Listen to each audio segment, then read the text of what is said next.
You're watching Toco Toucan in watercolor, and welcome to my channel. This is Dena Tollefson. I'm so glad to have you here today. So today I'll be unlocking the mystery of watercolor paper, why you want to use watercolor paper versus multi-purpose or Bristol paper, what advantages that gives you when you are creating your watercolor works, and also understanding the differences between hot press, cold press, rough, all the different type of paper weights. And then in this demonstration, I'm going to be demonstrating how to create a realistic toucan by building up layers and layers of transparent color, and then also discussing why those layers are important for realism. Then I'm also going to show you a little bit, I have later in, as I'm working on the bird, I made a boo-boo on the paper, so I had a problem where some of the watercolor got onto my watercolor paper where I didn't want it, and I'll demonstrate, if that happens to you, how to fix that problem. So let's get started.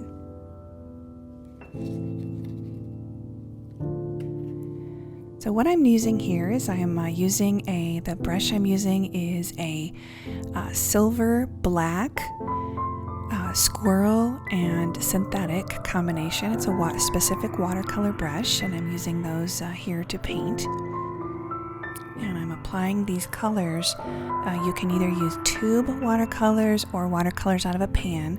What I've done is I've taken paint in the tube, watercolor paint, and then put it into what you see here is called a lock box, the container that is holding the paint, and that is from Jack Richeson. It's called the Jack Richeson lock box palette. That's kind of a mouthful. And I'm also using a Jack Richeson hand glazed porcelain palette mixing tray. And what I've got here is a little bit of ultramarine blue. I first pre-wet the paper with the brush, just clean water, and now came on top with this ultramarine blue. And the ultramarine blue is a wonderful color to use because it is really transparent, and so you can build up layers. You can put it on top of other colors to darken things. It's a great color. This Toco Toucan is a black bird, and so the areas of highlight and areas of shadow, we can use the color blue really effectively to indicate those areas that are not specifically black.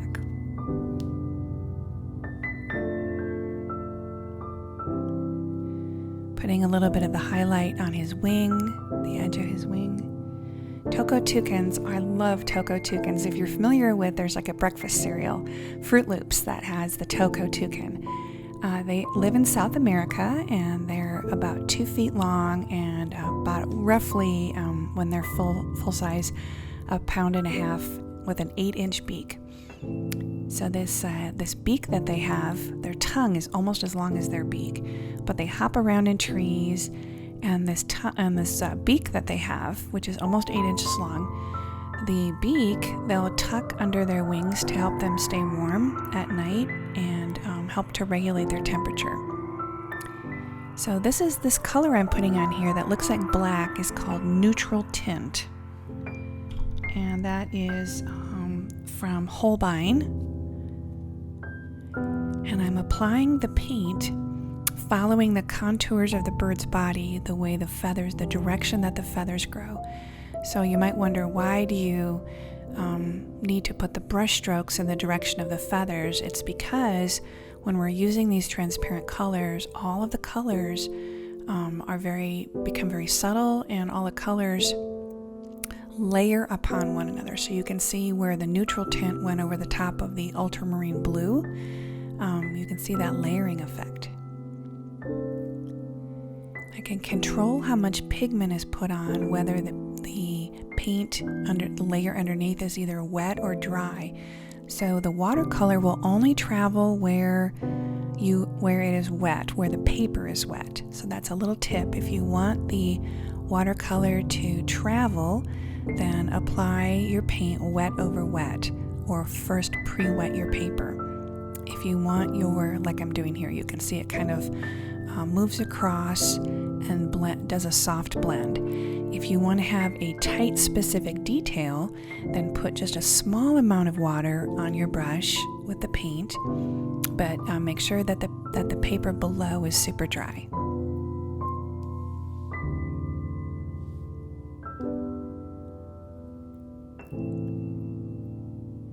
So building up those layers of the beak for Mr. Toucan. Coming back over, this is that same Holbein neutral tint.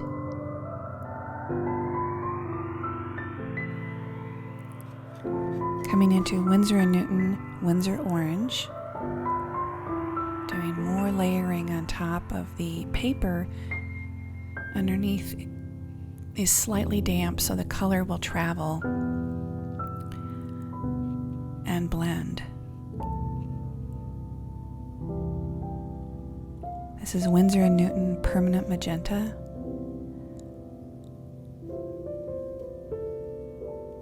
Let's get a little bit right up here on the top of his lower beak.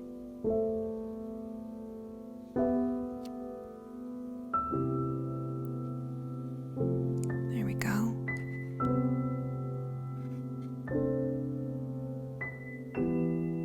So that's a Holbein Permanent Violet, which I'm just layering color upon color with the slightly wet paper.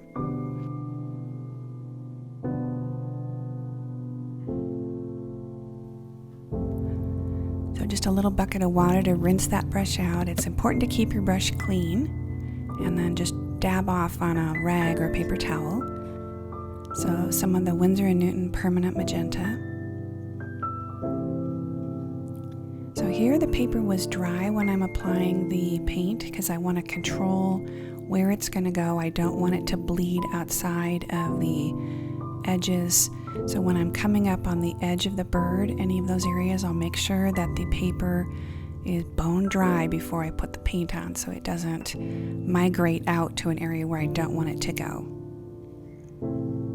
That's a little tip if you want to keep your watercolor, keep that paper dry, then the color can't migrate where you don't want it to go. So this color is Winsor & Newton New Gamboge.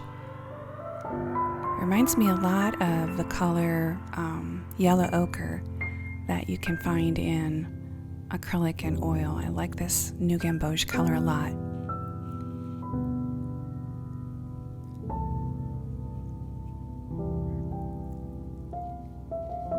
Now just layering over the top. So we have now several layers. We have below the French ultramarine, and then a layer of the neutral tint, and now another layer of the neutral tint. So by building these layers up little by little, we can increase the sense of realism on the bird. Just layer after layer, waiting for the paper to dry. In my case, I'm using a heat tool, a heat gun, and there's the heat gun. Now, let me show you what to do here. You can see I had a boo-boo here. Here's a mistake where I inadvertently, the brush went on the paper where I didn't want it to go. So what I'm doing first is I'm using clean water and trying to get as much of it off as possible. And then I switched to a multi-purpose filbert brush. Just a little bit, gives me a little bit more scrubbing power.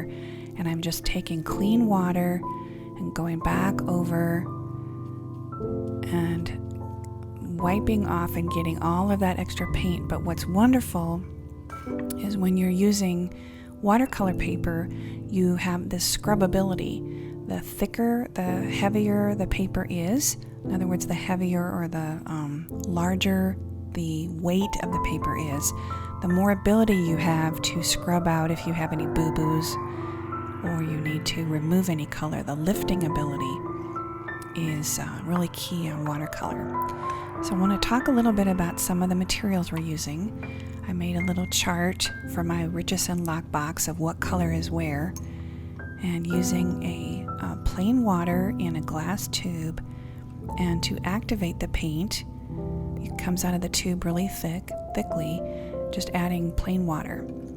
And then for my sketch, I used the Graphics watercolor pencil that came in my box, and wiping off if I've got any eraser crumbs or anything. But this is my Crayon Dash Graph Wood pencil, and it is water soluble, so it's nice because you can erase it, and then it will also be water soluble when you're working on your paper. If it gets wet, it will not look as harsh as standard graphite.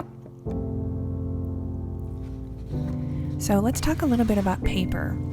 So this is an Arches 140 pound cold press paper, and I'm using a pH neutral masking tape. And the reason that you put the paper will buckle when it gets wet. So the trick to keep it from, first of all, keep it in place, but to keep it so when it dries, it'll dry flat, is to hold the paper down. Some people use washi tape.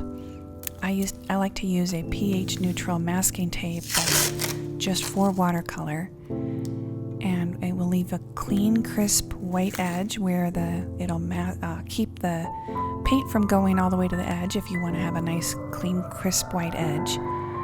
And what's nice about the pH neutral tape is that this is designed to work with watercolor paper. It does not stick or leave any residue on the paper when you're done. You can just peel it off, and you don't have to worry about it tearing or anything like that. So it's a different paper than it's different tape than a standard masking tape. It's if you're looking for this tape, I have it out on my Amazon site. I'll put the link for all of the materials that I'm using on the description below. But on my Amazon site, you can see all of my favorite art materials, the materials that I use every day in my art practice. So as a professional artist, I do this full time. It's super important to me to be sure to use the materials that are tried and true. And I don't want to make a painting and then all of a sudden I inadvertently tear the sheet or do something like that. So the trick about paper is when you look at, there's cold press, there's hot press, and then there's rough textured paper. And hot press paper is smoother and it will dry very quickly. Your strokes will dry quickly. Cold press paper, which is what I'm using here, it has a little bit of a texture to it, which I like. And then there's a rough texture, which I typically don't use. The reason I don't use the super rough texture paper is because in order to get the pigment where you want it to go, you have to really kind of wiggle the paint in and get it in the crevices. I prefer this cold press paper, and this is from the brand Arches. Lots of different makers make cold press paper, hot press paper, and rough texture paper. But the weight is always people wonder, well, what does the weight mean when they say it's a certain, like this is a 140 pound paper? What that means is they take a standard size sheet, which is 30 by 22, and then they take 500 of them and they put them on a scale. And what that weight is it's the amount of how much that weighs. So for example, 140 pound paper would be 500 full-size sheets, 22 by 30 inch sheets. That would weigh, for example, 140 pounds. So the higher the weight is, the thicker your paper is. I recommend that you work with at least a 90 pound paper. I like to use this 140 pound paper. I've used heavier papers as well, but they're more expensive. The heavier papers are more expensive, but it allows you to do the scrubbing and the removing and that type of thing. And in addition, when you're working, your paper won't buckle as much. So the reason that you want to use watercolor paper specifically instead of Bristol paper or multi-purpose paper is because of what is included in the paper. So watercolor paper is made up of very large amounts of cotton, but regular paper, like paper that comes for a computer printer or sketchbook paper, Bristol paper, that type of thing, those are made from wood shavings. And so wood shavings are made very, very tiny into a pulp, and then it's flattened out to make standard paper. But watercolor paper, because of the cotton, the high amount of cotton that's in it, it is designed to absorb water, and it will avoid the warping. There'll be some warping on any watercolor that you do. It's easy to get that out, but when you're working with just a paper shaving kind of paper, it is not intended to take water and then return to its normal thing. You can get tearing and buckling that won't be able to be removed easily, that type of thing. So my advice is, whenever you do watercolor or anything with water media, be sure to use watercolor paper, or paper that's specifically designed for watercolor.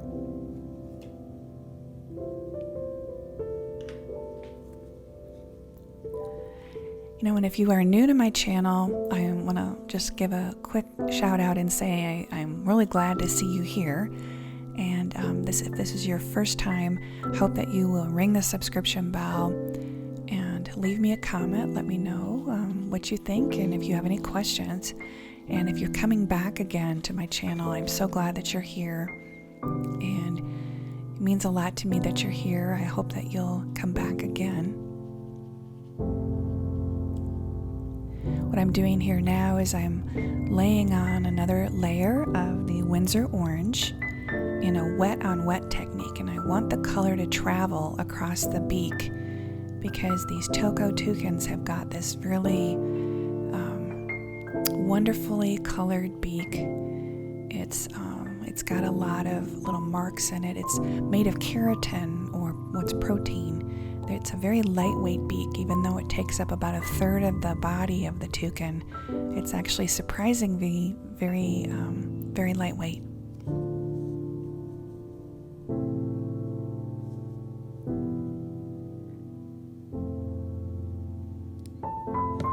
Rinsing out that brush.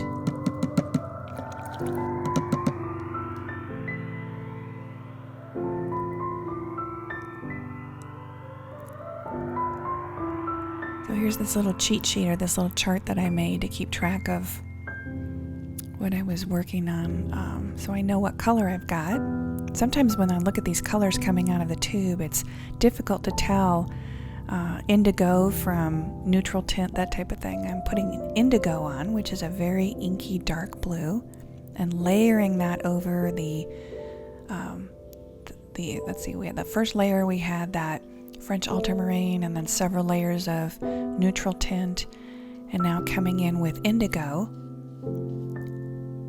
describing the bird with many different colors.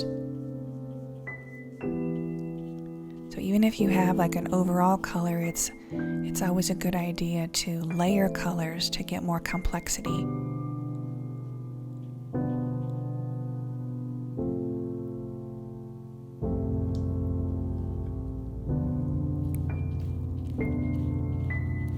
I could have gotten one individual dark color straight off the bat by just putting very little water in with the pigment, but I'm not doing that on purpose because I want to be able to get the subtle nuance of having many layers in there. So this is defining the area of the beak, now I can get some detail in here by letting the paper dry and then coming back over. Here's some neutral tint with just more water in it, and you can see that neutral tint is just a nice lovely gray, and it can either read as a light gray or actually almost a black, the thicker it is.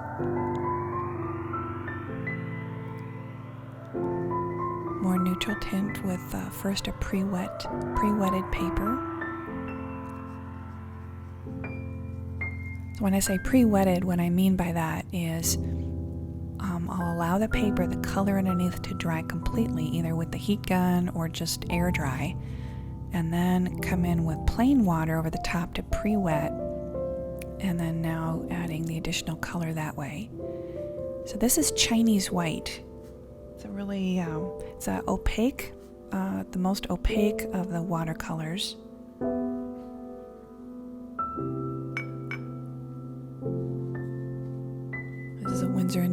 Chinese white. And then I'm adding some new Gamboge just to soften that edge. Coming back over with the Winsor & Newton Winsor Red.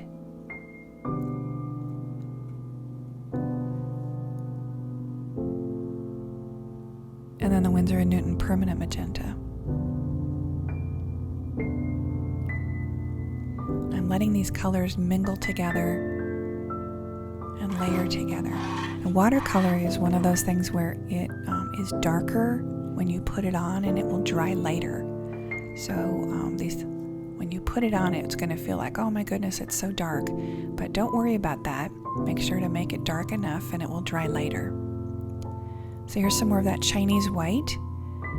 Putting that on top to indicate on our bird the areas where it's the lightest, where the sunlight is hitting.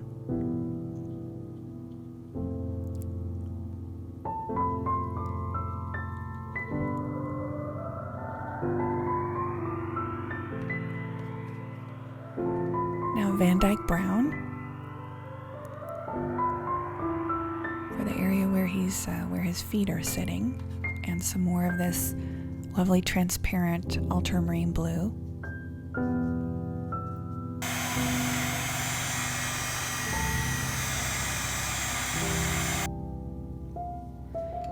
Now I've come back in with my eraser, and I'm erasing all of the original pencil marks that I didn't want to stay or to keep showing. So some of the pencil marks that are on the bird are, of course, underneath layers of paint and you can't see them. But there were some on the edge and I wanted to get rid of those. So a little bit of detail here with the Chinese white.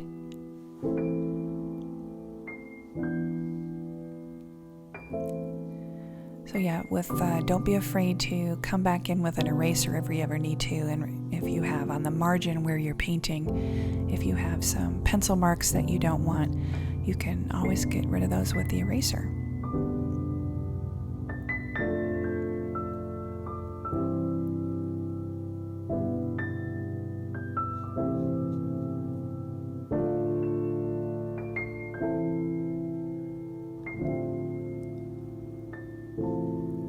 Just a tiny amount of Chinese white for the reflection in his bill.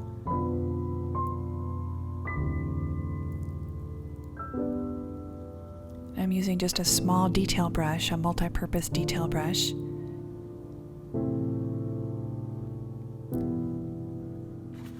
So you can paint with actual watercolor brushes or multi-purpose brushes.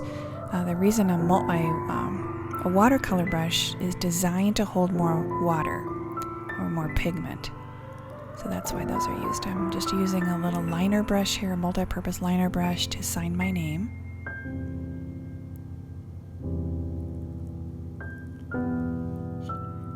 And then now taking off that masking tape, the pH neutral watercolor masking tape. It's always fun to see when the tape comes off. There we go. All right, well, thank you so much for joining me today, and I'm so glad to have you here. So until next time, this is Dena Tollefson, and all my best to you. Bye-bye.